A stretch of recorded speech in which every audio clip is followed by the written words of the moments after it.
With that, I call this debate to order. Unresolved. A college education is no longer worth it. Let's go to our first speaker in the affirmative. And for that, I will call on Peter. Peter, you have 4 minutes. Okay, so the key word in that resolution is worth it. Now, years ago, back when I was going to college education was relatively inexpensive and it gave you a nice general background in terms of information. And it was the kind of information that a lot of businesses said this person is well educated, they can think, they know how to write things down, they know how to take notes. So there was actually that kind of good background was actually relatively cheap to get, and businesses appreciate that. Now the cost of education has skyrocketed so much, and people get massive amounts of debt that the job that you get very well may not pay off for the debt that you're going to accrue or the amount of money you're going to pay to actually benefit from it. And so that's part of why you say now there's some cases you actually need to go to school because if there's a particular occupation that requires a college degree, you have to go to college to get it. Now, I went to get a college degree in a teaching certificate. I had to go. Now, back then, when I was doing it, it was relatively cheap. Now, I didn't get a job as a teacher because they needed teachers before I came in. And then when I graduated, then they said, okay, we're full up, we're good.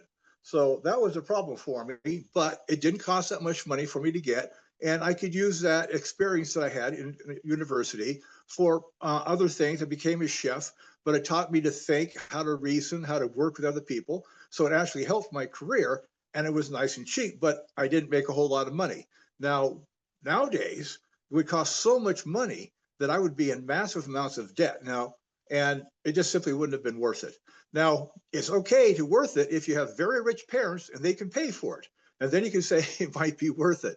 But there are some occupations where indeed you do have to get a college degree. You do have to go. But if you don't need that college degree, don't go. Unless there is another for it, not a four-year university, but if you go to a community college or a vocational school, and that is where you can go to actually get the skills necessary to do your job. Now, one of my sisters, she just went and got herself a degree in a BA in psychology, which she didn't use at all. She became a secretary for the DMV. My other sister, she just went for a 1-year program to become a legal assistant. And so that actually helped her. I mean, she actually got a good job and she basically made more money than my other sister and myself. So it was good for that 1-year program. So if you're talking about a community college or vocational school that gives you the actual the knowledge you need for a particular occupation, that's what you should do. And in fact, I think because of that, that any kind of community colleges or vocational schools should be free because we want to give people the skills necessary to do a lot of the jobs that we need them to do. But what we don't need is for somebody to have a degree in English or philosophy or psychology like my sister did, because it doesn't really do any good. It doesn't get you an occupation. It's nice to have someone have that kind of background. But in terms of the amount of money that you have to spend to do it, it's ridiculous. And then you have so many universities that have this clogged administration where they charge so much money and they want to get people to think that, oh, you need to have this education so they can get money, because that's how they say in business is I don't have a job as a professor teaching philosophy if I don't have students. So there are people who want people to think you need to have that higher education because they're going to benefit from it.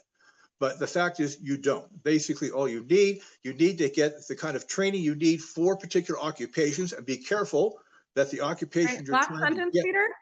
Okay, so make sure when you go, get your occupation, make sure when you go in to a training that it be an occupation that you want to get and one that will actually get you a job. I'm All done. right. With that, our very first brave speaker is thanked. All right. We're now looking for questions for our speaker. Do we have any questions for this speaker? We'll go first to Bruce. Go ahead and unmute and ask your question to me. Thank you, Madam Speaker. I'd like to ask the speaker if he's considered situations like the friend I had who worked his whole life as a plumber or sorry, as a welder. And as he got into his middle age, found it very unsatisfying and went back to school to study philosophy and loved it. To our speaker? Okay, that's fine. But also in terms of the philosophy, it costs money to do that. And I'm sure it was this nice. It's nice to get the background. But one of the things they do have, I don't know, you may not be aware of this, they have these things called Questioner books. may not be aware. Okay, so so they have these things called books, and you can read those books. And when you go to the classes, they give you books to read, and then the professor, of course, tells you, fills in kind of the blanks. But you can read a book, and will give you much of the same knowledge that you would get by going to a class, and then the sheer cost of it may not really be worth it. But I do agree that yes, it's good to educate yourself, but you don't have to go to a university to get that education. All right. Thank you for the question and the answer. Just a reminder, we're going to try to avoid using the word you. I know that the English language uses it very, the theoretical you very often, but let's try to avoid that to the degree we can here. Let's take another question for this speaker. Linda, do you have a question for the speaker? Yes, I do. Madam Chair, could you ask the speaker if he believes, based on what he said, that they should put vocational education back in the high schools? Great question. To our speaker? Actually, there are some high schools who do have it. They have connections. I know locally that they have a connection where the vocational school actually is sort of like, it's almost like a pre-vocational school in the high school itself. There's a little section set aside where there is some vocational training so that when they leave high school, they're kind of like halfway there in terms of the knowledge they need, and they simply can then move on to a vocational school. So there is already that thing going on. A lot of high schools where they have connection with a local vocational school. And so that actually is a very good thing. Like I said, vocational schools actually should be free of charge and should be connected to the public school system. All right. Thank you. Let's take one more question for this speaker. We'll go to Suzanne. You can unmute and ask your question to me. Okay. Uh, Madam Chair, I'd like you to ask the speaker whether he believes that the primary function of a college education is vocational training, is job training. And if so, then what is the benefit if a person invests in thinking about, I want to do this, therefore I'm going to get this background, and then grows and changes and becomes interested in something else? All right. To our speaker, Peter. Okay, so what is good about college is that they do have, when you get going for a particular occupation, you're trying to get a particular degree, that you have to take other classes. Like you have science classes, you have to take a class in social sciences and regular science. So you have to have a diversity, which is good for the basic background of your education for your occupation. But the fact is, you should not be going just for that, just for the background. It's important to get that background information, and colleges provide that, and that is good. But you have to also get the skills necessary for a particular occupation, because you're spending a lot of money to get that particular skill. So focus on the skill, yes, but the colleges do provide a broad background, which is good because it will help you do your job and help you with your occupation. All right. I'm up to an awful lot this evening. Remember, when you say you, you're talking about me. All right. With that, our speaker and our questioners are thanked. All right. We are going to go ahead and move to our first speaker in the negative. And for that speech, we're going to go to Kent. Kent, you have up to 4 minutes. Thank you, Madam Chair. I'm Kent Henning, and in full disclosure, I spent my entire career in higher education administration, including more than 22 years as president of Grandview University in Des Moines, Iowa.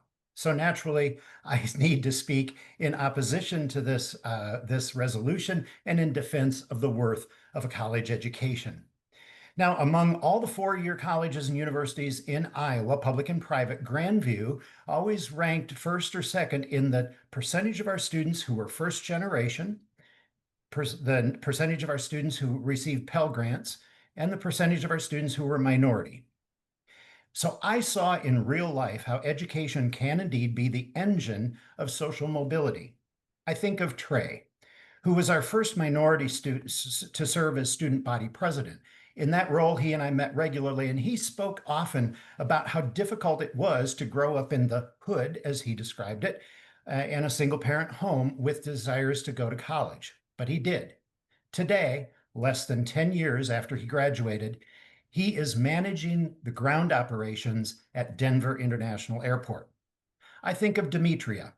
Demetria was raised by her grandmother because her father was in and out of prison, mother had addiction issues, and through a series of grants and scholarships, she was able to attend and graduated my institution and became a high school math teacher.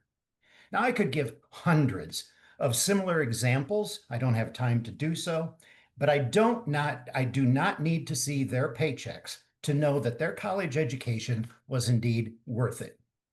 It was actually during the Obama administration when our government and other politicians and then the media became hyper-focused on this return on investment measure of the value of a degree, looking at paychecks after graduation. Now, there is validity to this outcome, as I just mentioned, but it does miss the other parts of the value proposition of education, some of which were mentioned by the previous speaker. Growth of the whole person, living a meaningful life, learning how to learn so one can adapt throughout and deal with change throughout their careers. So I think of a recent graduate whom I encountered when I went back to my campus for homecoming about a month and a half ago, and she was proud to tell me that she is now a pediatric oncology nurse at the University of Iowa. And I said, "Oh, that must be a really tough job." She said, "Caring for children with cancer brings the highest of highs and the lowest of lows, but she wouldn't do anything else." That was purpose and having passion for what she does. Now, she could probably earn a much larger paycheck if she'd gone into IT or become an engineer, but she is fulfilled and feels a sense of joy. So what about the debt? Well, I'm proud to tell you that over a period of about 8 years, my institution was able to lower the average indebtedness of our graduates by $6,000 while our costs were rising through that period.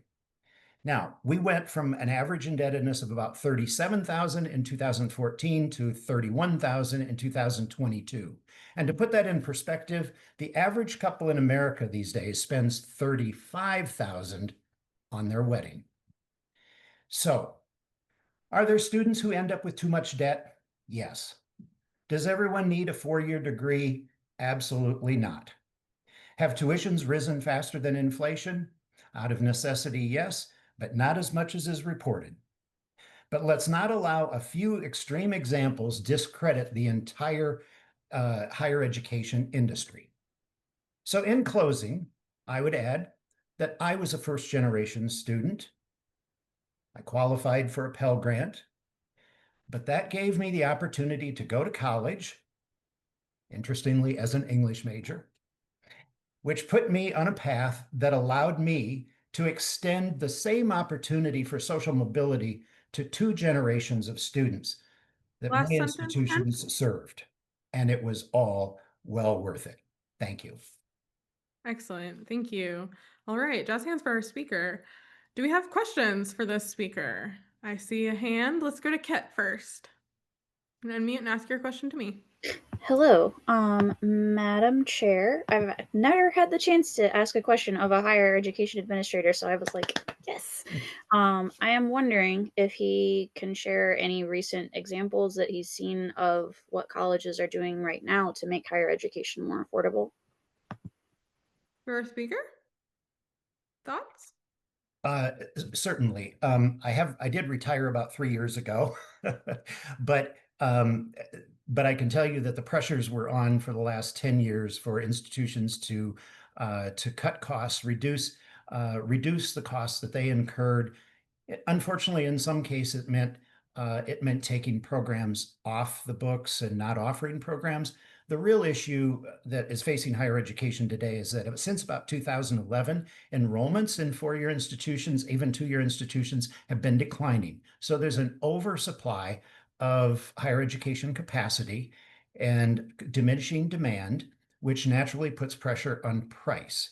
So institutions are finding ways to reduce their costs just simply because people are not willing to pay as much as they were, as they're not willing to pay necessarily what colleges and universities would love to cost or would love to charge. But there's a great deal of cost control and cost cutting that is going on at colleges and universities across the country.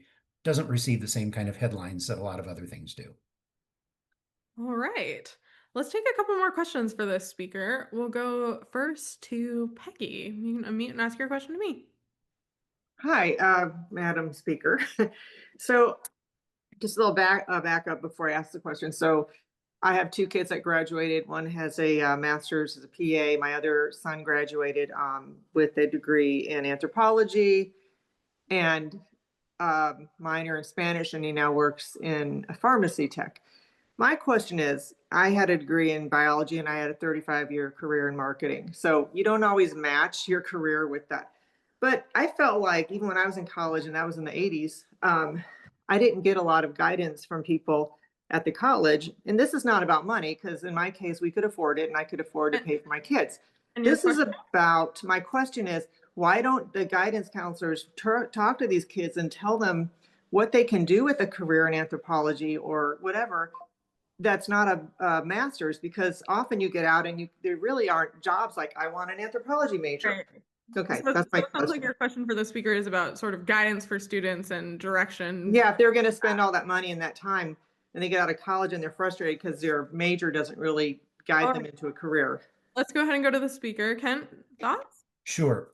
I really can't answer for guidance counselors at the high school level, but I can tell you that at my institution, we did talk to our students. When I talk about having reduced the level of indebtedness, I'm very proud of what was really a very innovative program where we calculated the cost of the entire degree, and we were able to then show students what their projected monthly student loan payments would be. And then we talked to them about the average salaries or the average income for somebody in a profession that was related to their major or the profession that they wanted to enter. And that often helped them realize, oh, maybe I should borrow a little less, find different ways to finance my education. But we definitely were talking on the front end about those realities, including, their interests. And then at my institution, it was in the general curriculum and also in introductory classes where the faculty was doing a good job of helping students understand what the employability was of those degrees. All May right. not be happening everywhere, but I'm proud of what we did. Thank you. Let's take one more question for this speaker. I know there's been a couple hands up each time. I'm keeping track and we'll try to get through folks who have questions this evening. But for now, let's go to Anne for the last question for this speaker. Yes, Madam Chair, I have a question for the speaker, and it relates to the issue of financing a college education, since many people cannot pay for it out of pocket. You have to borrow money or get a grant. And my concern has to do, I wonder if the speaker has any ideas about the interest rates involved in student loans and how very high they are. And I wonder if the speaker thinks that maybe the federal government or somebody should do a little more to keep the rate of borrowing a little less ridiculous. Excellent. So can we make the financial cost less of a burden? Yes, Sort of particularly because the interest rate on the loans is so high. All right. To our speaker, Kent, do you have any thoughts on that? I do. It actually, you're right. The federal government needs to be Right? the question, the questioner is right. The federal government has a role here to play.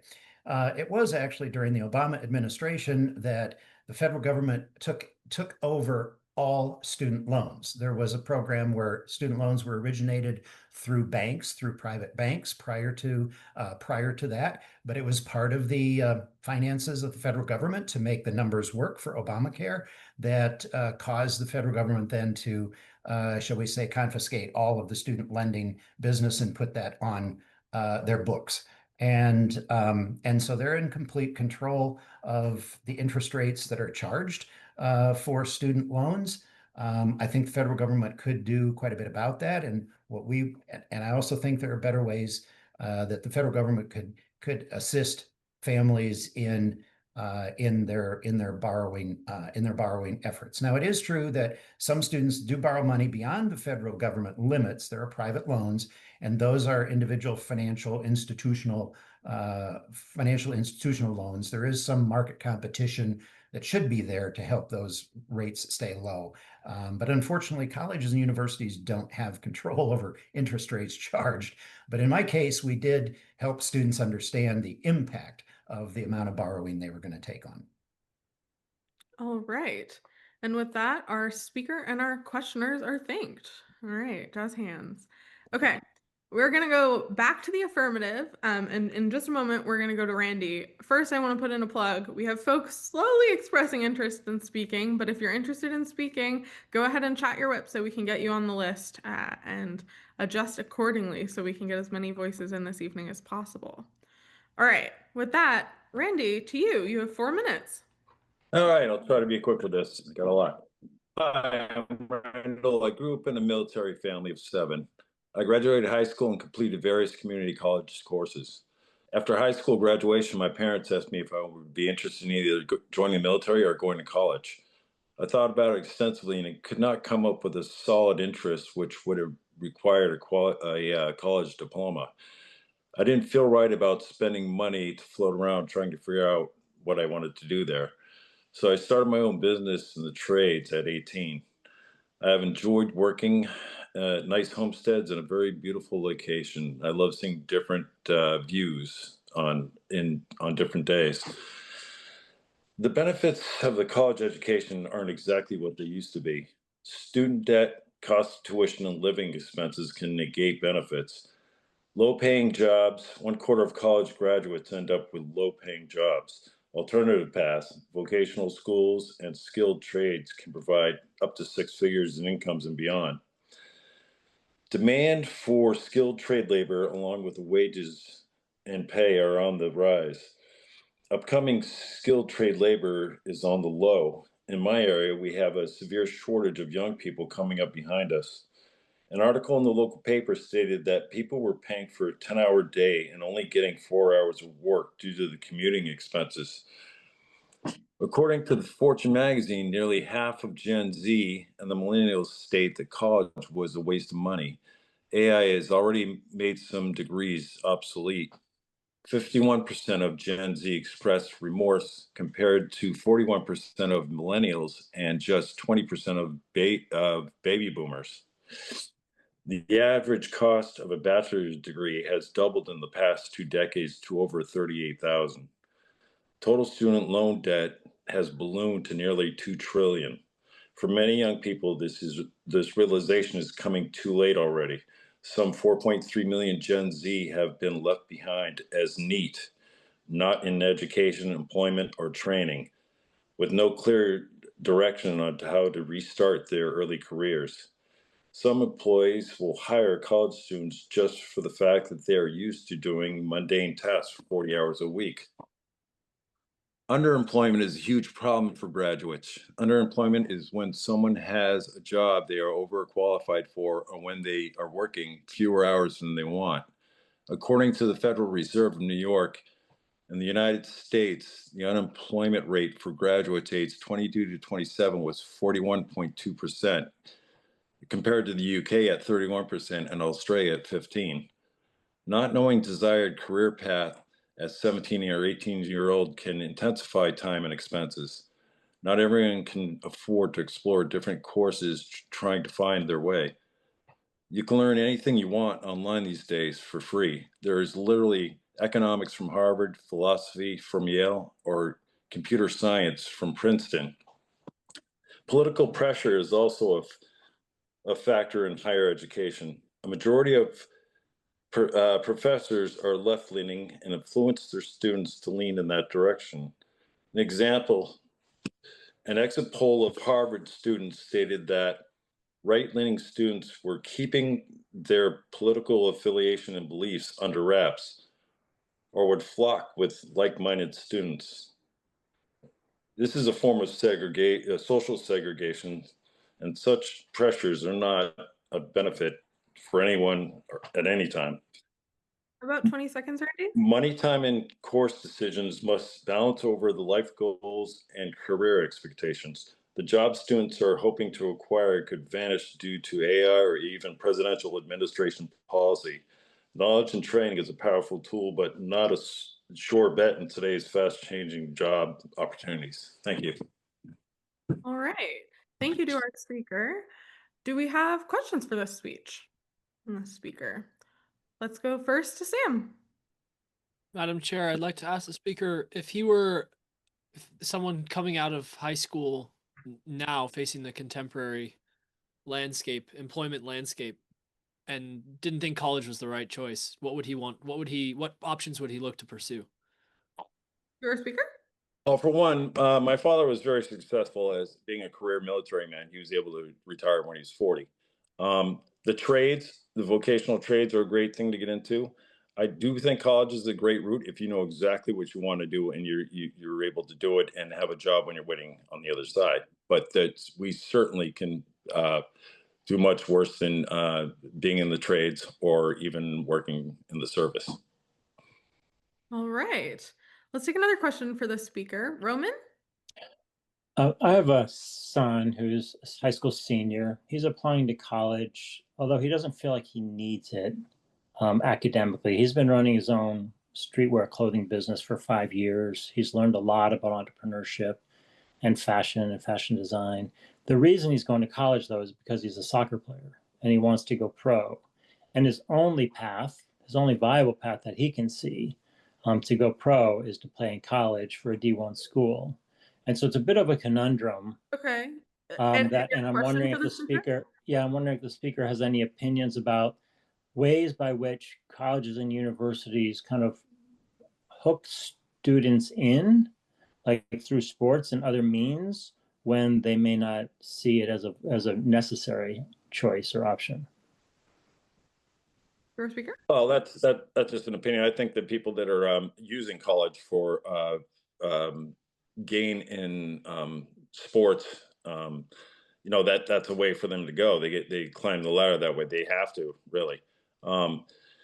If that's his passion and he wants to play soccer and he wants to jump through those hoops for it, I would say, that's the way he needs to go. But other than that, if he doesn't want to, he has to deal with the curriculum too. He can't just go in there and play soccer. So that's, something he's going to have to make a big decision for himself. All right. And with that, our speaker and our questioners too are thanked. We are going to go for our second speech in the negative. And for that, we're going to hear from Barbara. Barbara, you have up to 4 minutes. Hi, thank you for the opportunity, Madam Chair. I am speaking against this resolution because I strongly and passionately believe in the power of a college to transform a life. It is not for everyone. I don't believe that everyone must go to college. If a person has a vocational passion, if a person has an inclination towards the military, fine. It's not for every single person, but for a person who is only 17 or 18 years old at the completion of high school, it opens up a world unknown to that person in general. In my case, I was a first-generation student whose parents actively discouraged me from leaving the home and from from engaging in college because of all the arguments that it's expensive, that I will get in debt, and that they couldn't support that expense in their household. I went ahead and with the aid of the financial aid office of my college and with some loans, it was money well spent. I found from my experience at college a level of personal growth I didn't know I needed. I was exposed to all kinds of cross-cultural experiences, cross-disciplinary experiences, all kinds of people, and it was transformative to me. I made lifelong friends. I didn't have a particular path forward. I didn't know exactly what I would do, but it was fertile ground for me to explore, and that was worth a lot to me. I do think it's possible to approach a college education in steps to manage the debt. If you're not as lucky as I was to get a financial aid package that made it make sense, you can try a 2-year program, even a 1-year program to see if it's for you without really becoming, swarmed in debt. The statistics that I read is beyond personal growth that you will find in college. You will also, over your lifetime, make higher average earnings. College is still an engine of social and economic mobility for most people. You will develop, as a college student, skills that you might not have just graduating high school. These technical skills, soft skills, practice in writing, time management, and critical thinking, they're all necessary for this increasingly complicated world in which we live. The networking and social capital aspects of college are not to be minimized. I found college to be one of the best environments to meet a mentor or friends or collaborators, maybe even a future employer. And finally, college is necessary. It's a gatekeeper. If you want to be a doctor, a lawyer, a teacher, an engineer, you really are required to get a degree. And for all those reasons, I strongly support college. I've seen it not just in me, but in so many other low-income students who have catapulted forward in their lives. All right. Thank you. Coming in just under 4 minutes. Excellent. Do we have questions for this speaker? None at all. No. Okay. There we go. Alex? Thank you, Madam Chair. So the speaker mentioned learning about the soft skills and writing and time management and critical thinking, and I haven't seen formal classes that usually teach those. Those are usually assumed to be picked up from experience. So how has the speaker learned those things or observed other people learning them? Thank you. To our speaker?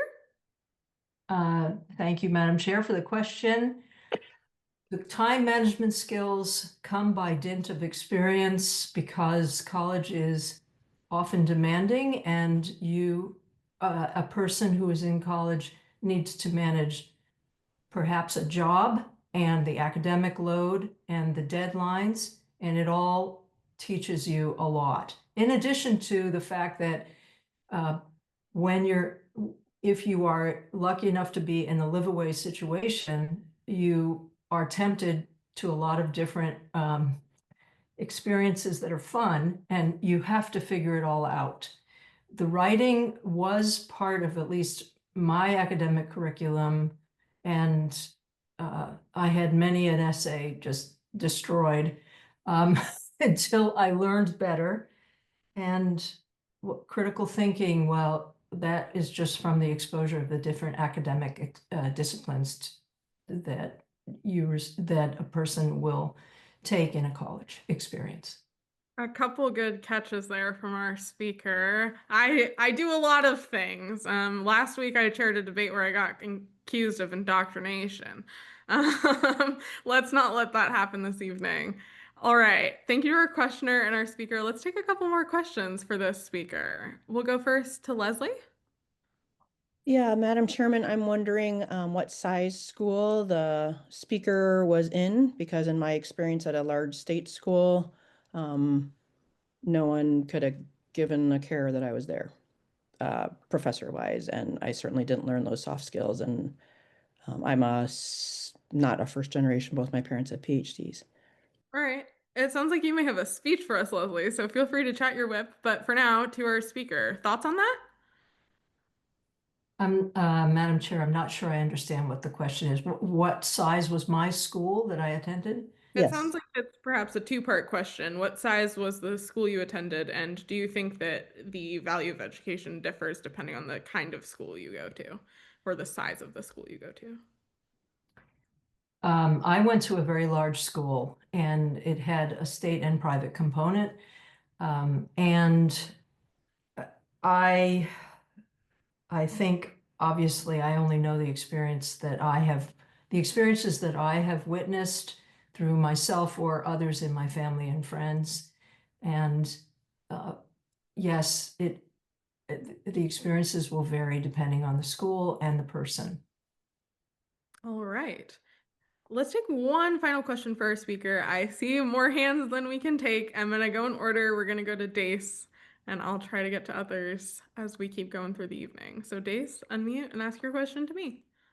Thank you, Madam Chair. I was curious, the speaker had mentioned it seems in large part a lot of the benefits of going to college had to do with the personal growth and kind of social aspects of it. Not entirely, they did mention some of the technical skills, but my question is, I'm curious what the speaker might say about how a college education might compare to something like intentionally going out and traveling the world and focusing your attention on meeting people and learning time management through itineraries and travel and going places like that. Wondering what the speaker would think about that in comparison. To our speaker? I would also, if asked by the chair to speak on this in support of traveling the world, I would say sure. But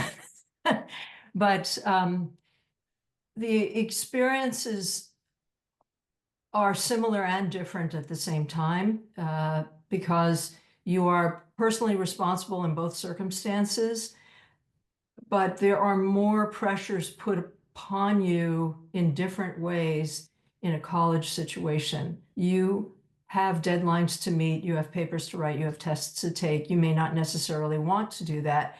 In a traveling situation, if there's something you don't want to do, you could work your way around it without a challenge, I think, to meeting those requirements. All right. Thank you. Our speaker and our questioners are thanked, and I have filed away the topic idea, a debate on traveling the world. Interesting. All right. With that, we are going to go to our third speech in the affirmative. And for that, we are going to Paul. Paul, you have up to 4 minutes. Yeah, as I've been listening to this, I realize I could actually speak on either side, which is not usually the case. I was the first person in my family to get a university degree, like some of the other people. So I got degrees in psychology and bacteriology, and I ended up working in tech at Apple Computer. And I mean, it's interesting because if I had had an engineering degree, I would not have taken the risk to go to work for that silly little company that everybody knew was going to fail. Then I went to graduate school to become a therapist, but that's more for personal growth than anything. That's after retirement. And I seriously doubt I'm ever even going to break even on the expense that I put into that. Here's my bottom line. Don't believe the conventional wisdom and be flexible. I have seen so much of the conventional wisdom end up being total crap. Um, so, the idea that everybody should go to college was actually based on statistics that people who went to college made more money. Hey, guess what? Did it ever occur to anybody that the people who went to college would have made more money anyway because they were smarter and more driven? I mean, a lot of social policy is based on such superficial thinking. You want job security for the next 20, 30 years? learn a trade, become a plumber, an electrician, because AI is not going to be able to do that for quite a while. If you have a job sitting at a desk, think about another job or learn AI. So a lot, depends on your major. From a financial perspective, there really is a lot of uncertainty about what's really going to work. STEM is a pretty good bet. Maybe business, although I don't know. AI may take away a lot of those entry level and middle management positions, so I wouldn't bet on that too much. The humanities, great for getting a job as a barista at Starbucks, that's for sure. I mean, it's strange actually. I remember when I was originally, in school, everybody wanted to be a scientist. And I realized afterwards, a lot of those people would have been better off becoming engineers. Those can be good, solid jobs. Uh, Unfortunately, attorneys are probably going to be with us forever. Uh, but even a PhD doesn't guarantee you a job in your area of study. How many PhD physicists do I know who became computer programmers? Or some of them went to work for Wall Street and destroyed the economy by creating all these incredibly ridiculous financial instruments. Even being a doctor doesn't have the attractions it used to, although that could become a good job again. Nursing, you're going to have job security if you have the stomach to do that work. So anyway, for bottom, if you want personal growth, yeah, study the humanities. Although truthfully, these days you can graduate from college and not even be remotely educated. The classics are no longer taught. I personally have learned a hell of a lot more after my formal education than I learned during it. And, I'm not even going to get into what political correctness has done to education, destruction of actual dialogue and breadth of knowledge. About And 30 seconds. the last thing I'm going to say is the job market is always changing. I've seen so many cycles where there's a huge lack followed by a glut because everybody decides that's the thing I'm going to do, recognizing the lack. So again, uncertainty, be flexible. Uh, I don't know what else you can say. I'm done. All right, just at 4 minutes. With that, our speaker is much appreciated. Let's take questions for the speaker. I see a hand from Carl. Go ahead and unmute and ask your question to me, please. You're still muted, Carl. I'm sorry. You're good. I really got a chuckle out of the last speaker's comment about the physicist who became a computer programmer because that was me. I majored in math and physics in college and graduate school, but I took a few computer science courses while I was there and decided that that was a lot more interesting than worrying about trying to get a job as a physicist. And I made a career out of it. Do you have a question for our speaker? Well, I just have a comment in general for both types of speakers. We're looking for questions right now, Carl, but if you have a speech or a comment that you maybe want to share as a speech, I would encourage you to chat to your whip. Do you want to ask a question of this speaker? Well, I just wanted to comment that, the comment that he made really applied to me, and it's true. So that's all I can say right now then. All right, excellent. Well, thank you for sharing that with us. I appreciate it. If you're interested in giving a speech, please feel free to go ahead and chat your whip. We'd love to hear more from you. For now, I'm looking for questions for this speaker. Do we have any questions? No. All right. Let's go to Sam. Unmute and ask your question to me. Thanks, Madam Chair. As someone who works in front of a desk, I'm wondering if the speaker can say a little bit more about which types of desk jobs he thinks may be obsolete soon. I think pretty much all of them. So, my advice in that case would be start learning to use AI. So you will be one of the people sitting at a desk, who still has a job. But on the other hand, to the questioner, I know a little bit about what you do, and I don't think it's entirely a desk job. I suspect you do more than sit at a desk. All right. Thank you to our questioner. I happen to sit at a desk, much like the questioner. So Really interesting exchange. Um, do we have any other questions for the speaker? I saw a hand go up and then down. Kit, you want to unmute and ask your question? Am I allowed to ask a question that is also sort of a joke? Sure. Since my speech was a joke, how could that be a problem? As a Starbucks barista with an English degree, will AI make my job obsolete? To our speaker, do you have any thoughts you wish to share? Well, given that I know absolutely nothing about what your job is, I would say there's no more than a 70% chance that AI will make your job obsolete. The speaker's job, that is, Mr. Paul The Norris. speaker's job, yes, I'd be All right. listener's job. With that, our speaker and our questioners are all thanked. All right. We are going for our third speech in the negative now. We've got a good list coming in, so maybe we'll shorten speeches here shortly. But for now, we're going to go to Mark.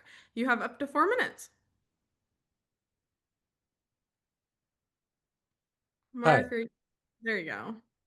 So great. Well, thank you all. I'm a college professor myself, and one of the great joys of my professional life has been when students have come up to me full of ideas that they've been turning over in their heads since the last class. Occasionally, I run into former students and they tell me that my classes have equipped them for their current vocation. A very few have said that I've changed their lives. That's rewarding, and I feel that that's worth their while as well. But in the past decade, I've often wondered about what we're doing in college and whether it's really worthwhile. I think college has changed. The second speaker spoke movingly from his own experience and that of his students. But as that speaker noted, there's been a lot of cost cutting in higher education in the past decades. I think most of us are familiar with the aphorism that you get what you pay for. That's not 100% true, but it's a good rule of thumb.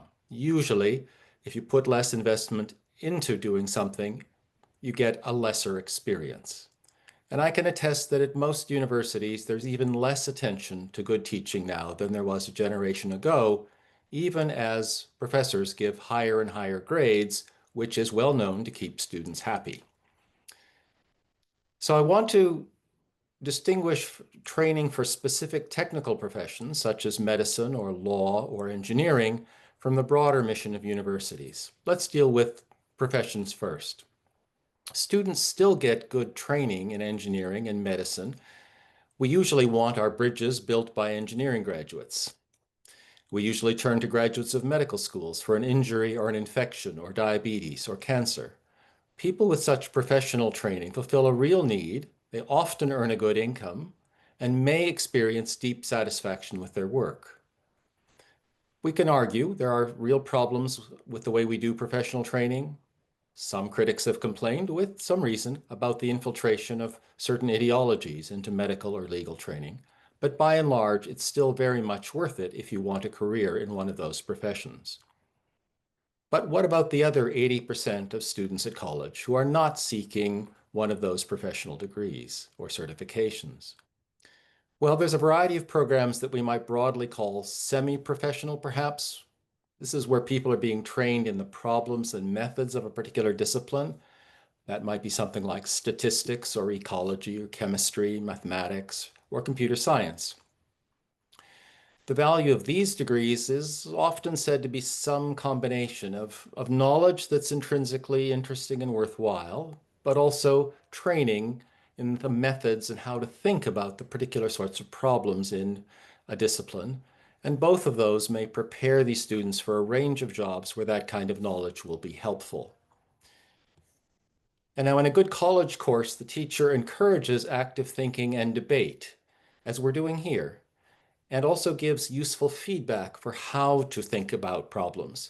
And in response to the first speaker in the negative, that's much more than you can get from reading a book, even the best books. However, as many speakers have pointed out, the economic value of the degree depends a lot on the current state of the demand for those particular skills. Throughout my lifetime, there have always been many more students who want to save the planet than there have been paying jobs in environmental science. There have always been a number of them very frustrated. Now, on the other hand, for most of the past generation, a degree in computer science has been a ticket to a reasonably secure future, often quite highly paid. I think most of you know that's no longer true. A little while ago, the Bank of New York did a comprehensive study of lifetime earnings from various majors. About 15 seconds, Mark. Sure. Roughly speaking, as we've said, there's people who went to college in computer science or did very well. But there's supposed to be some deeper value in education. And I think we should think about what that is and need to rediscover the original purpose of universities. As speakers have noticed, students can read books, they can get good lectures on videos, but colleges can do what is uniquely possible in person. Organize discussion, teach students how to disagree both civilly and productively to arrive at a better understanding by thinking rigorously and creatively about the serious problems we confront. Thanks. All right. Thank you for that nuanced speech, Mark. Do we have questions for this speaker? Let's go back to our previous speaker. Paul, do you have a question? Yeah, I wonder what the speaker would have to say about the ability to get an education online at this point without really having to go into a university, through things like Great Courses Plus and I mean, there's just an incredible breadth of stuff available online now. Often by Yeah. So when massive open online courses came into being about 10 years ago, there was a wind of fear throughout universities. We thought that these courses would replace college education. They have not. And I think part of the reason they have not is because almost nobody completes them. The completion rate is less than 5% in many cases. And that's partly because they don't get human feedback. And I think that in the future, a good college will incorporate the best of online education. I don't think we can ignore that. I think that's going to be an important part of the future, but we need to adapt. We need to rethink how to do college. All right. Let's take one more question for this speaker. I'm going to start taking two so that we can get through more speeches. Let's go to Kent. I'd like to ask the speaker if he thinks the quality of education has suffered because the majority of college professors now are adjuncts, and both federal and state funding of colleges and universities have greatly been reduced, and the salaries of professors dwarf those of administrators. It's the other way around, the administrator's salaries. But the answers are yes, yes, and yes that I would give. So yes, it's certainly a problem that most teaching is now done by adjuncts who are often stressed out of their minds. There's this whole perpetual underclass in academia right now of people just scrabbling to make ends meet. Then, as you said, that's also related to the severe cutbacks in funding. My university, 40 years ago, the budget was 85% funded by the state. Last year, it was 15% funded by the state. That makes a difference. So yes, I think all of these things have made a big difference to college, and I'll stop there. All right. With that, our speaker and our questioners are once again thanked. All right. We are moving into the second half of our time together this evening. And we are going to go back to the affirmative for a speech from David. David, you have up to 4 minutes.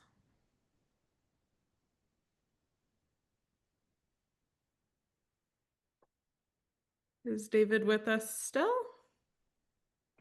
Yes, I just had to turn the microphone, figure that out. No worries. Go ahead. You have up to 4 minutes.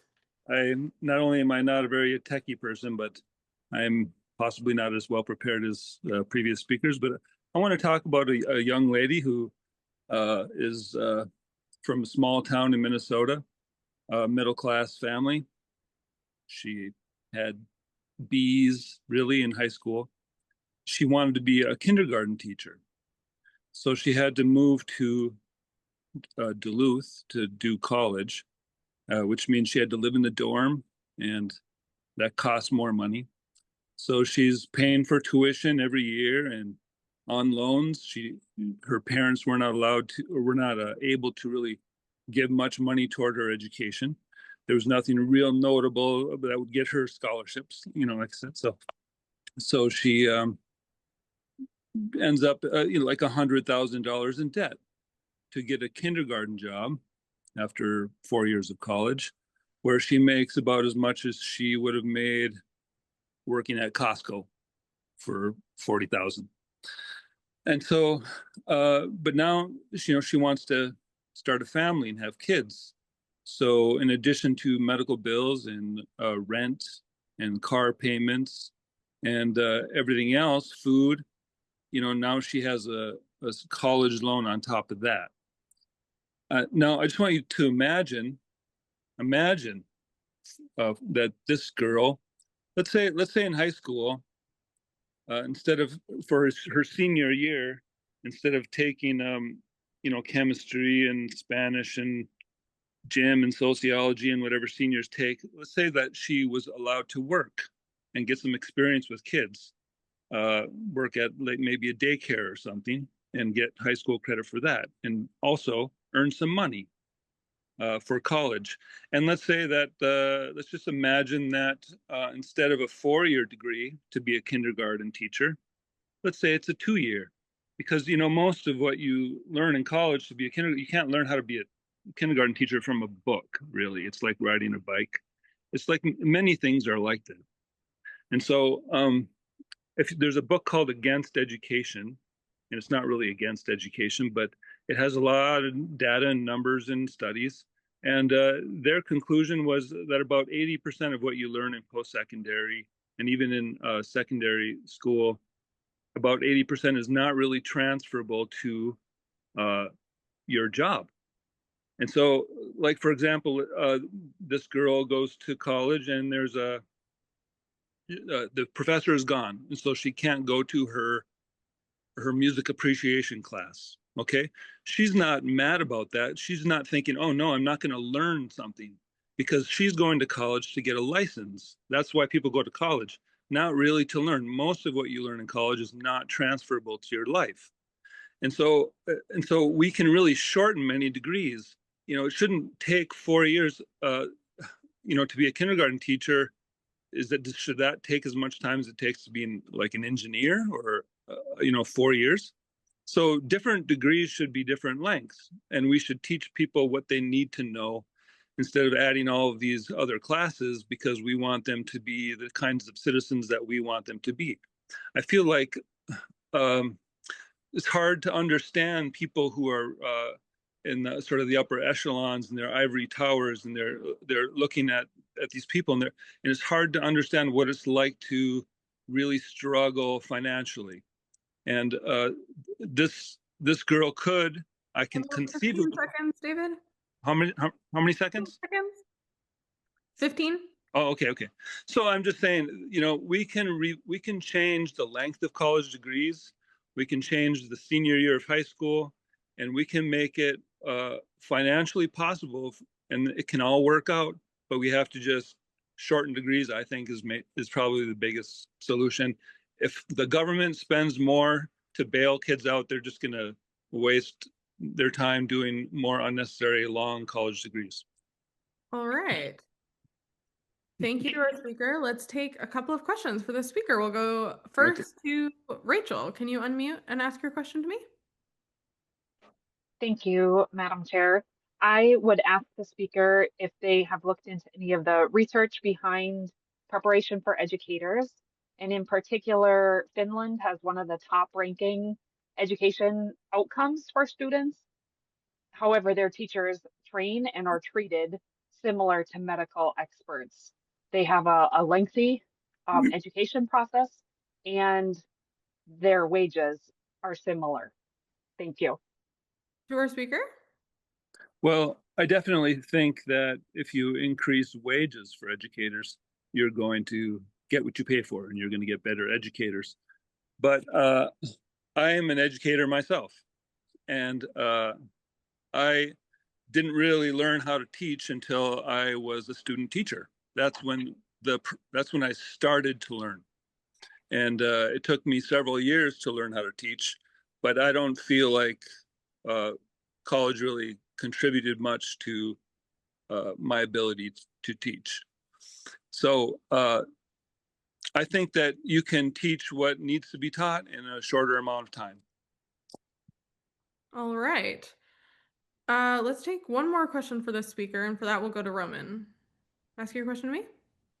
Thanks to the chair. I'm wondering if the speaker has heard about or thought about whether there might be an opportunity for industry sectors to identify the expectation, the standards, the outcomes, the skills that would be necessary for someone to practice in that field at a particular job or occupational area, and then allow students to actually manage their own education on, it could be managed on the blockchain, for example. That would give them an opportunity to learn in different settings. Could be online courses, could be through universities, could be apprenticeship, could be internships, could be a variety of more independent study kind of things, in order to, and then demonstrate the mastery of those skills in order to earn the kind of degree that they want or need. And that might be, and that someone like a kindergarten teacher could do that in a year and a half or something. Let's go on their ahead and go own. to our speaker. It sounds like you're thinking about reimagining the sort of pathway. No, it's not. It's not really. It exists in the technical world. There are badges that you can get by demonstrating your skills, and basically, technical colleges and vocational colleges were built that way, where they went to the professions and figured out what they need to know. But universities, on the other hand, there's a lot of humanities that are being taught, and there's a certain amount of inertia that is behind many of these degrees, like the one I mentioned, a kindergarten teacher, where it's just very difficult to change it to the way it was. And the licensing boards are to blame. They're filled with people from the profession who think that they have a very prestigious profession. And much of the time, they're trying to squeeze out competition by erecting entry-level barriers. So, for example, to be an architect now, you not only need a master's degree, but you need to work under another architect for 7 years and pass like 4 giant tests and jump through a whole bunch of hoops and check things off that you are doing. So, but it's not really necessary for the job.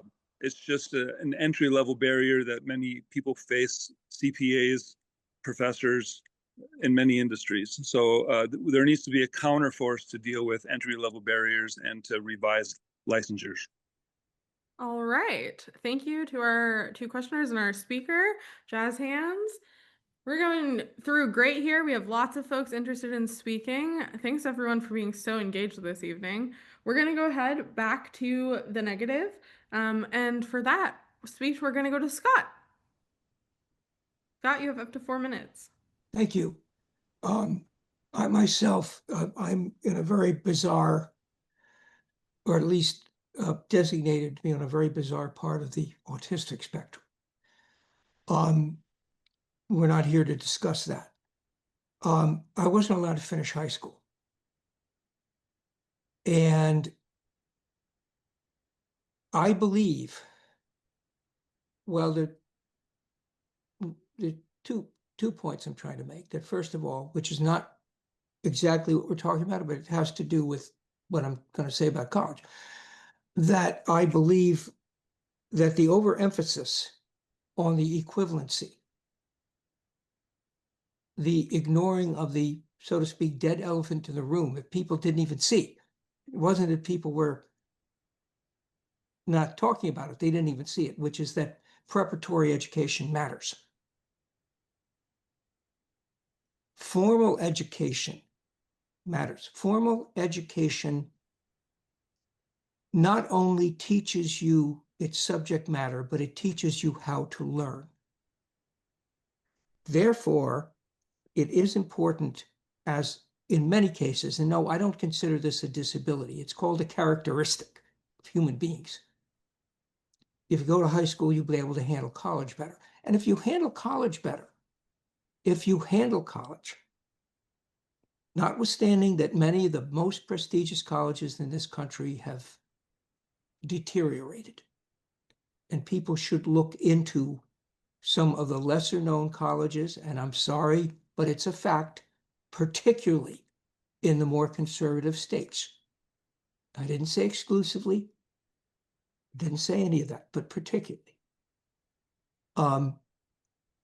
You go to college and you get a good education, it is going to teach you skills of precision, of orderliness, that you can then take into life and into your profession.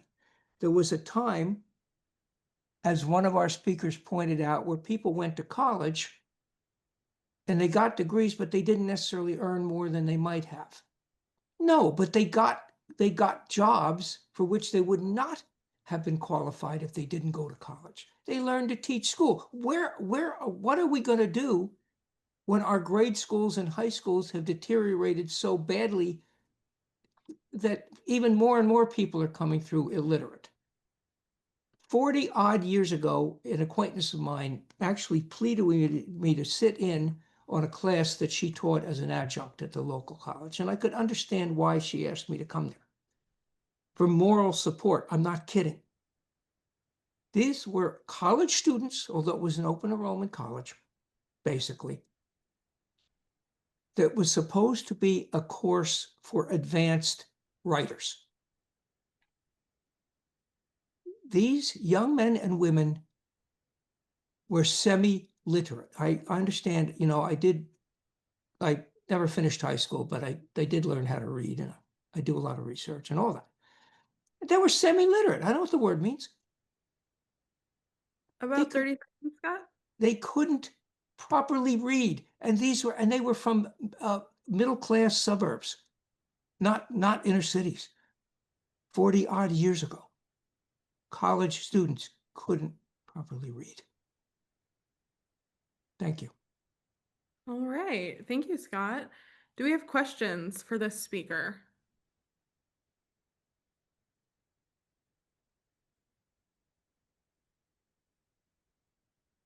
There must be a couple out there. If you have no questions for him, it means you agreed with everything he said. Let's go to Kent. Do you have a question? I'd like to ask the speaker if he could reply in a nutshell. What does he blame his perception of the deterioration of education on? What do I? Well, in general, we have fallen apart in trying to build. And I'm a beneficiary of it. So again, I don't see black and white. Okay, I see nuance, very much. The extended social welfare concept, not only the system, but the concept, became so out of control in our zeal to not be supportive so much as charitable. We call it supportive, but it's charity. And things became more and more lax. People advanced through college and given professional positions who weren't necessarily qualified. Students bumped into advanced programs who did not qualify.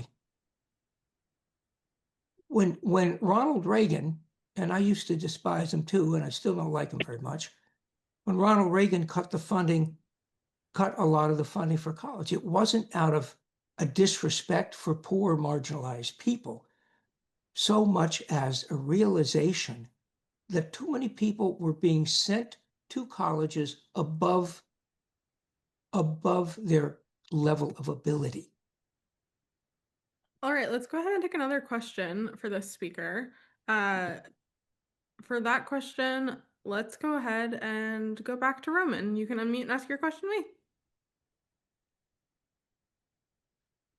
I'm wondering if the speaker has a sense of whether a certain degree of the deterioration of the quality of higher education has to do with the,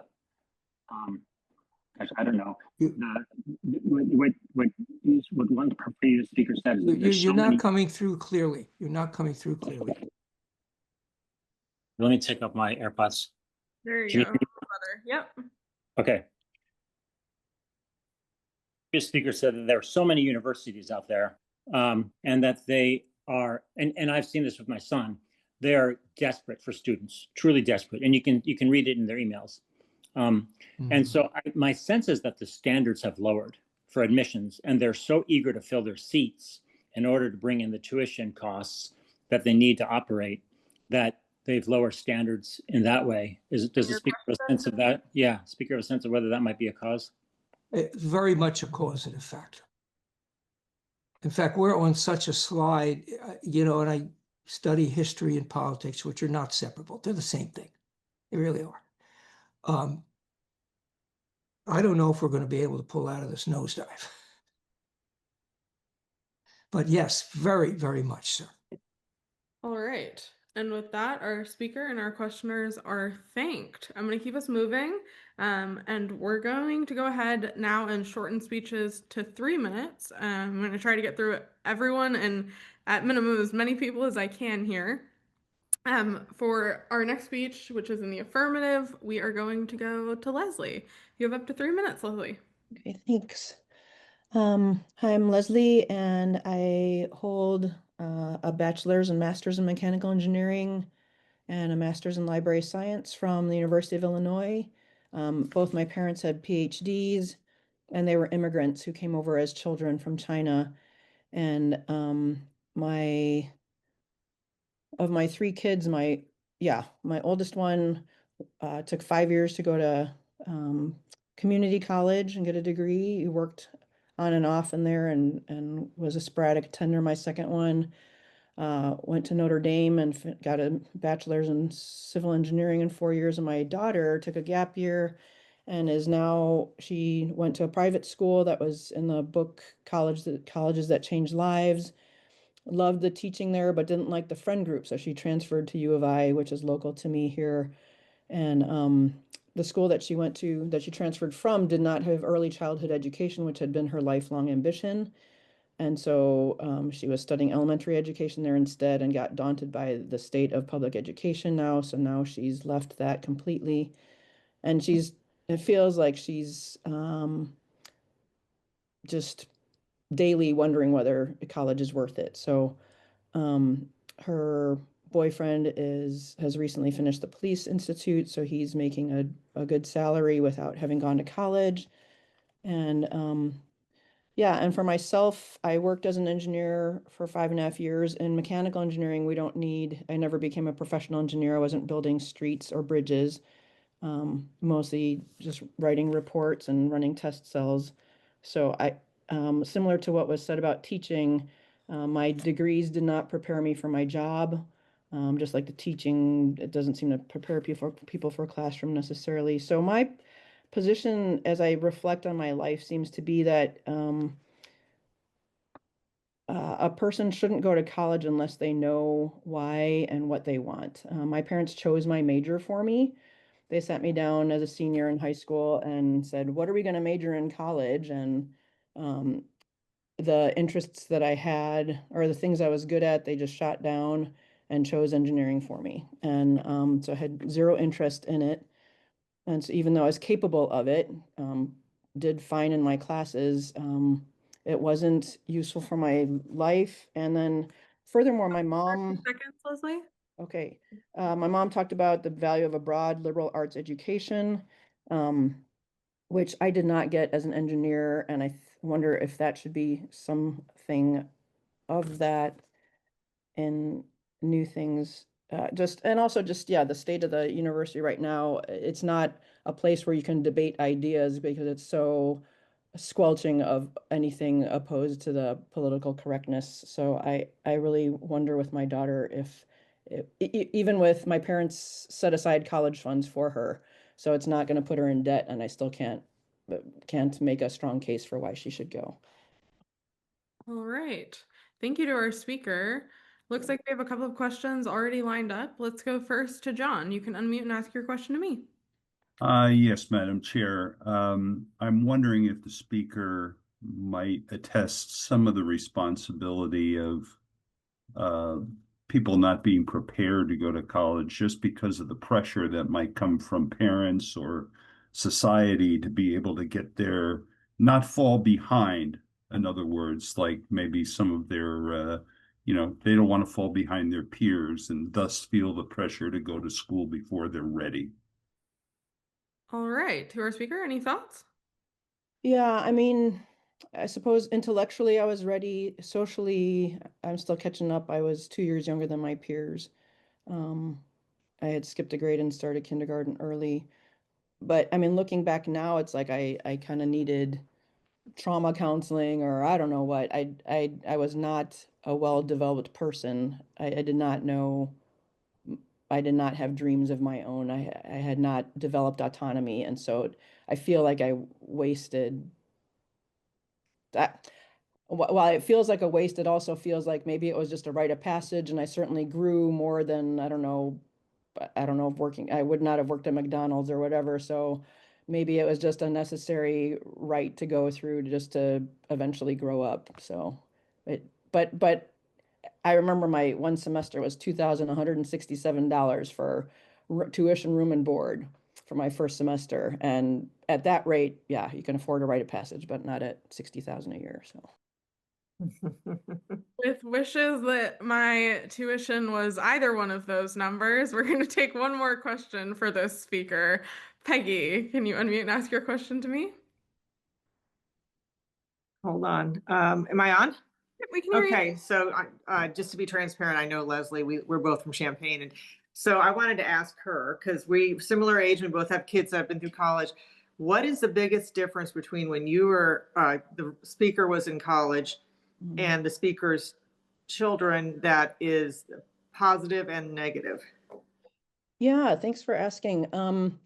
One big thing I see with this generation is they don't even know how to talk to each other. And so so my daughter opted out of living in the dorms when she moved down here, and I'm like, why would you not want to live with 80 girls that you could get to know? And she wants to cook her bougie food and have her privacy and space, and she doesn't even really talk to her roommate that she has in a 2-bedroom apartment. I've seen kids use AI to write their papers, so like if they're like tuning out of this education that's so expensive, and they're tuning out of physically being with other students that they could engage with and exchange ideas. They don't even know what that is, so they're all sitting beside each other doing social media and just completely missing the point.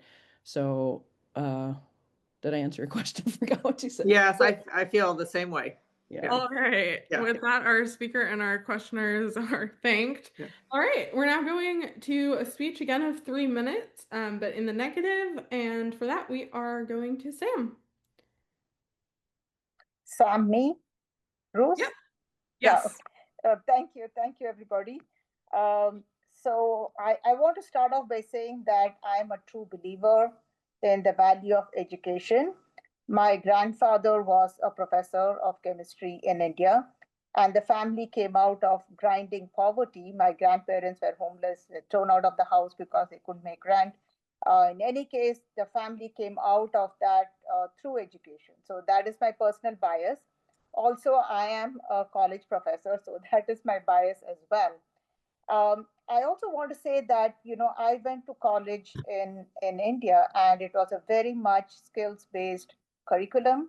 And when I came to the US, it was really a very different experience to see the liberal arts education. A long time back, I read a book called The End of Education.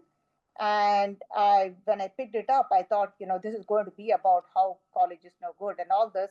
But it was really about what is the end goal of education, which I interpreted as, is it does it answer the question of who you are, or does it answer the question of what can you do? And it is some mix of the two. Liberal arts education for me, and some of the speakers had mentioned this before as well, is that it gives a broad-based education. And I guess that the idea is that everybody has some common basis of knowledge. So everyone learns something about history, everyone learns something about the basics of science, of social science, and so on. But beyond that, in college, students also get some basic skills. And I would classify basic skills as things like critical thinking and problem solving. And somebody had mentioned time management, working with others, things like that. There is a national survey done called the National Survey for Student Engagement. And it was very interesting to see that students think across the spectrum, across all colleges, from the most selective to the least selective, across all of that, they did feel that they learned critical thinking at the college, that they were exposed to a variety of viewpoints at the college, and so on. So they did feel there was some benefit to going to the college. The colleges differed on some other basis, like access to internships and things like that. So I want to also the resolution that is there, that is, I guess it is college education worth it, or is college worth it? And I thought of it as, the worth it, the worth. Most of the people spoke about worth as being money. So is the tuition worth it? I have only 30 seconds. Oh, okay, let me speed it through. So I interpreted worth as, it's a time and energy, and it's not just money. And it being not just the individual, but society as well. So just to speed through my points is that college is a place where there is collective learning. Some people mentioned MOOC. It's very hard to learn by yourself. College serves an important purpose now, especially when there's so much isolation, because it brings people together, students together for learning. So while the system might be broken and things need to be changed, I strongly believe that college in some form should be accessible for everybody. Thank you. All right. Thank you to our speaker. Do we have any questions for this speaker? Let's go first to Michael. Mute and ask your question to me. Yeah, my question to the speaker would be that what he described, it sounds like more what it used to be. But from what I am reading, my impression is that now students, even in colleges, they are not so much communicating with each other. And probably this reliance on AI makes it even worse. So can speaker comment on this, that maybe the situation changed, Yeah. not to the better? Have things changed for the worse? To our speaker? Yeah. Yes, I'm happy to comment on this. Regarding AI, I do have my students do things with AI because I can't pretend, we cannot pretend it doesn't exist. But the point is to for them to learn how to use AI in the best way, that is the most beneficial way for themselves, because all of them are going to use it in their job. So that's the bottom line. The second thing about not communicating, yes, that is absolutely true. In fact, I teach online courses now, so there is very little of communication between students, and it's a lot of communicating with me. I just want to also mention that in New York City, they have tried an experiment, or they have done this now, which is for high school students not be allowed to have their cell phones in the classroom. So maybe that's something that could be tried out at the college level as well. All right. Let's do one more brief question for this speaker. Marley, can you unmute and succinctly ask your question to me? Yes, thank you, Madam Chair. I was wondering if the speaker would be willing to clarify whether or not they believe that having experienced both like skills-based and a liberal arts style of college education, do they believe one is more valuable than the other, or do they believe it kind of depends on the student? What's their experience with that? Your speaker? I strongly believe in the liberal arts education because I had a very narrowly focused college education and I picked up a lot of other things by myself. So I am a strong believer in it. I agree with previous speakers that it need not be for this length of time, but if it can be reworked so that everyone gets some broader base of knowledge, that is a good thing. All right. And with that, once again, our speaker and our questioners are thanked. All right. We still have quite a few people on the list, and we're nearing our last 20 minutes or so. So we're going to see what we can do here. We are going to go back to the affirmative, and we're going to go to Sheila for a speech of up to 2 minutes. Okay, so I taught at my local high school here, small town high school. I taught 10th grade English, my first time in the school. I was very naive. I taught college prep level, assuming that meant college preparation.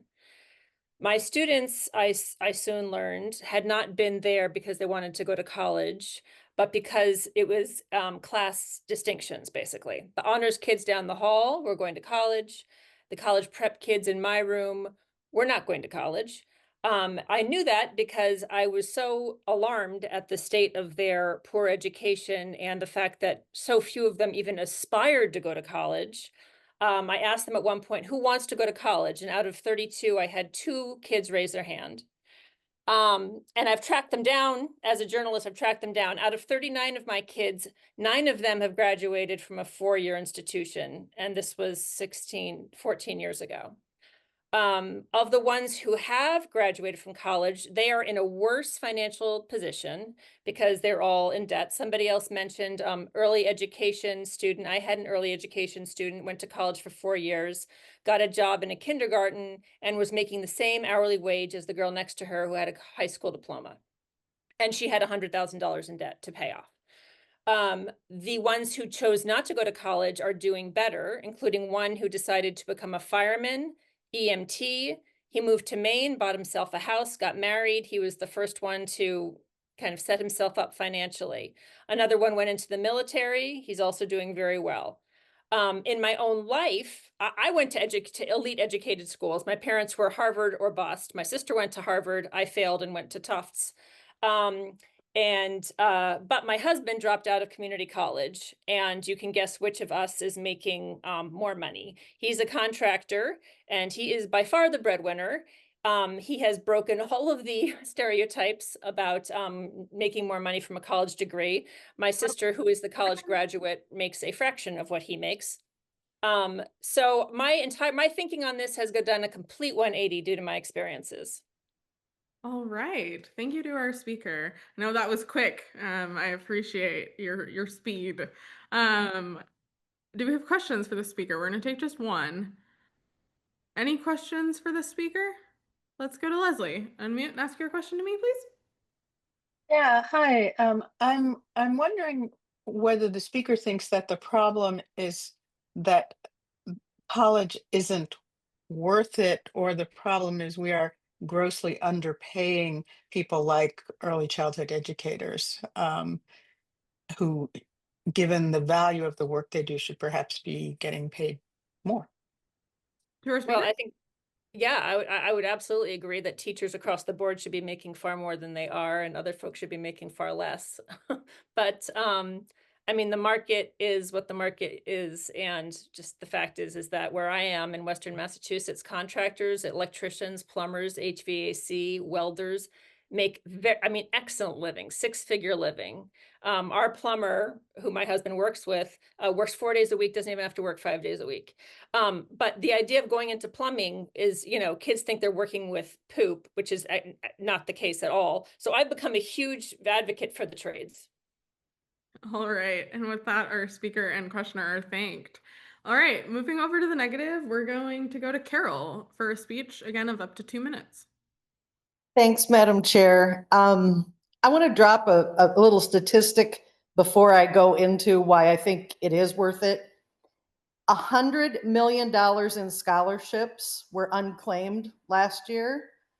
$4.4 billion in Pell Grants went unclaimed from the federal government last year. So when we talk about, if the question about is it worth it is that kids are coming out with a tremendous debt, we can do better in terms of helping families apply, use the FAFSA and stuff like that. That said, yes, it's worth it. My background is in adolescent psychology. My granddaddy of all is Abraham Maslow. If you know of Maslow, what are we seeking for as humans in existence? We're looking for self-actualization. Going to a 4-year university, for many people, not all, helps them think about thinking. It helps them grow intellectually, spiritually, and it helps them think about how those who have come before us and have achieved things have done it. So the academy is that we study history, philosophy, the criticism of everything, the theories, and then we improve upon it. And that's how we feel good about ourselves. So I would be the first one to say, heck yeah, it's worth it. If we can make it affordable for every person, and it doesn't have to be an 18-year-old, every person who wants to have that 4-year university college experience and create some sort of a life for themselves that fulfills their spirit and their vocations, yes, it's worth it. All right. I'm looking for one question for this speaker. Let's go to Alex. Unmute and ask your question to me. Thank you, Madam Chair.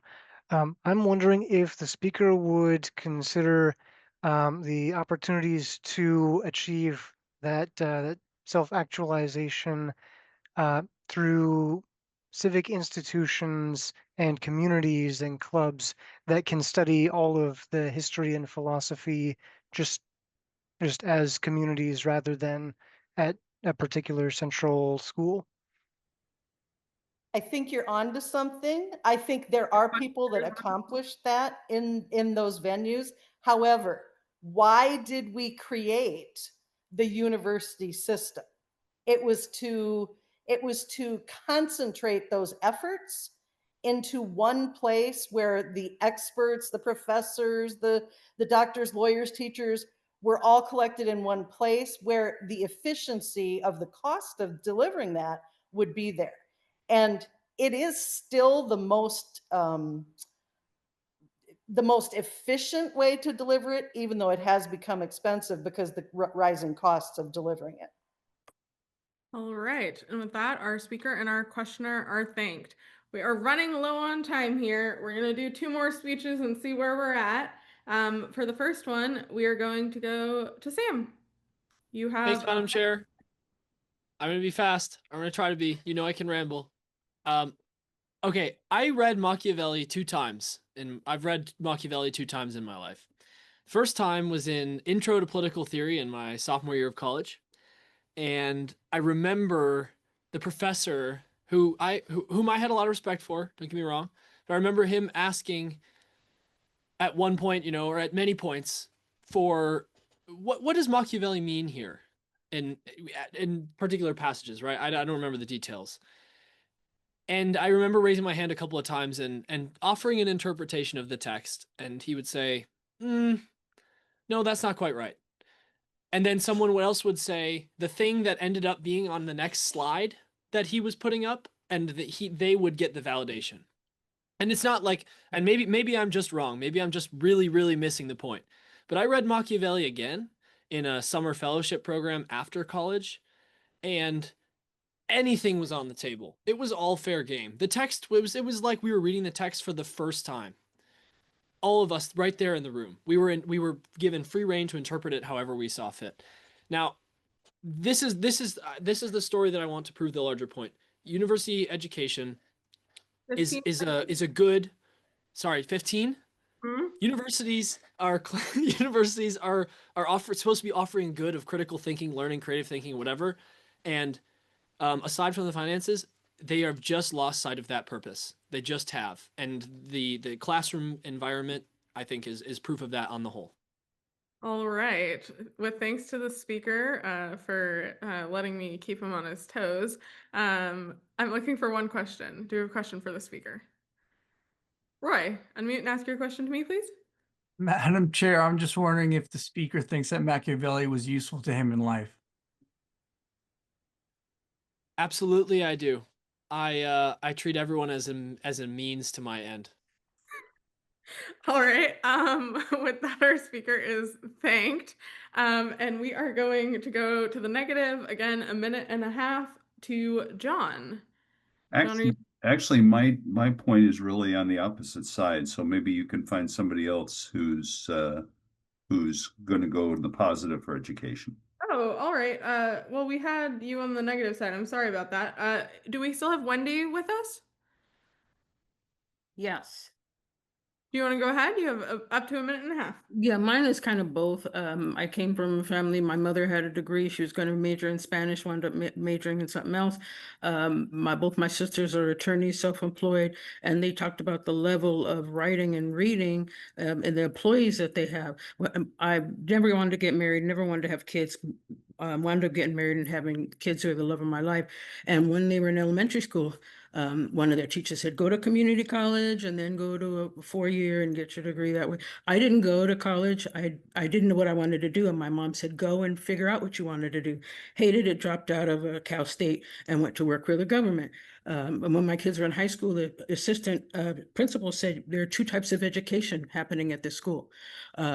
When kids were taking AP courses, the kids who were taking them and the kids who weren't. So when I knew it was my responsibility as a parent to have them educated. What they did with that after was their responsibility. I just felt like it was a responsibility as a parent. You feed them, you train them, you teach them. I focused on raising good citizens, but I wanted them to have a degree. My daughter hated school. My son loved it. My daughter was a math major. She should have majored in math because she didn't really like reading. Now she's going back for a degree in data science, which will probably be taken over by AI. My son has a degree in his AA and his BA in political science, and he's not even working in that field. I don't think that a college degree should be like a credit score that you're judged, and that's kind of what people do. They kind of, if you didn't go or you're not educated, I wanted them to be educated. That's what I wanted them to go for, to get educated. And I don't think you can get that from high school. They know things so far beyond what I do. All my education was my mom, books, and PBS.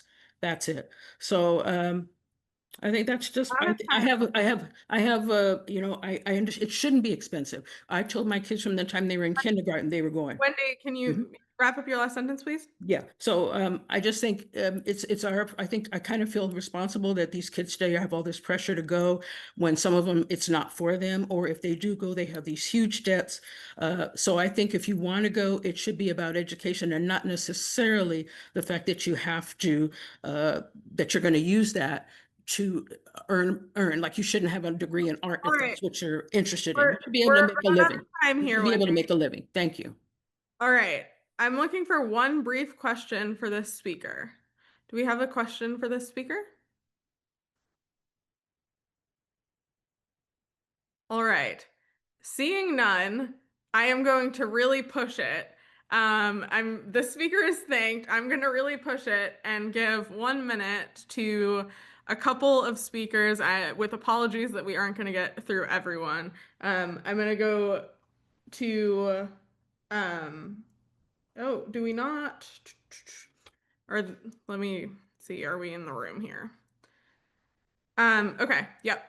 We're gonna do 1 minute very quickly here to Alex and then to Roy. Alex, you have up to 1 minute. Thank you, Madam Chair. So, in my experience with the education system, I think that it's not quite meeting the 2 goals that I think we've got for it. We've got, as one of the previous speakers talked about, the broad liberal arts education, just making sure that people have the foundations to keep learning anything they want to learn. And then we've got the specialized skills for doing very advanced technical work, medical things like that. I don't think that education as it stands right now is doing either of them particularly well. It's not, and I think that we need to do better. I think we also need to do better earlier in high school and earlier education, but we need to actually be looking at what does it take to learn, what are the foundational concepts, and then also we need to be able to guide and give feedback as people actually try and use these skills, broad skills and specialized skills, because otherwise people have a bunch of abstract knowledge and they can't apply it confidently because they don't know what's going to happen. Thank you. All right, thank you. Just on time. All right, and for the final word of the evening, we are going to go to Roy in the negative. Roy, you have up to 1 minute. So with 2 in college and 1 more on the way, I clearly still think it's worthwhile, but I don't think it's worthwhile. In fact, I actually agree very fully with Alex that I think the purpose is different. And I actually don't really like the purpose, but it is an environment where you have formative experiences and make friends that could last a lifetime, and do dive into depths and areas that you wouldn't really get to do in high school. My 3 kids were all educated up until middle school in the UK. And one thing I would love to note to this audience is that the UK has a very different structure and strategy, that what we would call sophomore year of high school, they start to segment out that you might want to go to college, you might not want to go to college, and that there's a whole array of options in that regard. And a lot of people have noted tonight that, you know, it's we do have this assumption that that the stamp of approval of college is something that you should aspire to no matter who you are. And there is no label in that regard in the UK. Whether you happen to go to university or not is not indicative of anything other than your curiosity and desire to do that. And I would, my final word, sorry, in the last minute, is that at the moment we are educating educators. The college mostly trains people to be professors. And I think that that's a mistake. And with that, our speaker is thanked, as he says in his final minute of the 1 minute I gave him. With that, I would love to give a round of jazz hands to all of our speakers. And we're not quite done yet. We're going to debrief, but I'm looking for a motion to adjourn. Do I have such a motion? I move to adjourn. A second? I second that. Second. Excellent. All right. With that, we are adjourned. And I'm looking for folks who want to share with us. We'll take a couple of quick ones because I pushed it with the speeches. What you learned or what you enjoyed this evening. Let's try to be as brief as possible and remember that this isn't time for a speech. Let's go to Kit. As a barista with an English degree who was planning to be a professor, I felt very called out, but I really just enjoyed the variety of perspectives. People who did go to college, didn't go to college, have kids, don't have kids, went into technical work, didn't go into technical work, people who worked for colleges. I'd never gotten to hear like those perspectives before, so really appreciated that. Excellent. Thanks so much, Kit. And thanks to everyone who shared all those different perspectives this evening. As a reminder, the chat is also open if you wish to share there. Let's go to Marty. What did you learn or enjoy this evening? I think that something that I thought was really cool about the debate was that I heard a lot of points of common ground that I thought that a lot of people agreed on. I think a lot of people agreed that there's a big problem in that college and higher education has become very, very expensive, that a lot of people go through it and end up with debt. And that then people kind of on both sides of the debate, I think largely agreed that a lot of the skills and a lot of the ideas that are taught in college are valuable. It's just a question of like cost versus payoff. So I heard a lot of common ground and a lot of kind of like a foundation for maybe problem solving some of these things in the future. All right. Thank you, Marty. I'm going to take 2 more, and they're going to be first from Kent and then from Mark. This Kent? Yes. Kent Henning. Okay, thank you. Well, you already know that I ran a university. I appreciate all of the variety of the varied perspectives and the various experiences that you all shared, which brings me to my final point, which is I think we're blessed in this country to have multiple options. We do have trade schools, we do have technical colleges, we have advanced degrees, whatever. And that gives our young people and adult learners, everybody, multiple options to find what fits them. And that's really what I hope for everybody is they find the environment, the program, the opportunity to improve themselves that most fits them. Thank you. Thanks, Kent. All right. And I realize we're not going to get to everyone here either, so please feel free to share in the chat. Mark, for our last, what did you learn or what did you enjoy? So many speakers sort of put flesh on the bones of the statistics that I read, people talking about their experience, their children's experience, the struggles they've had, and as Kent pointed out, some of the triumphs that they've had. Again, you read about these things, and the stereotype of the ivory-towered professor is not false. We often are detached from real life. So I really appreciated sort of the texture of people's experience that helps make sense of all the statistics I read about the kind of values that education has and doesn't have for people. Thank you. Excellent. Thank you all. I really appreciate it. And thank you once again, jazz hands from everyone, please, for all of our speakers and questioners.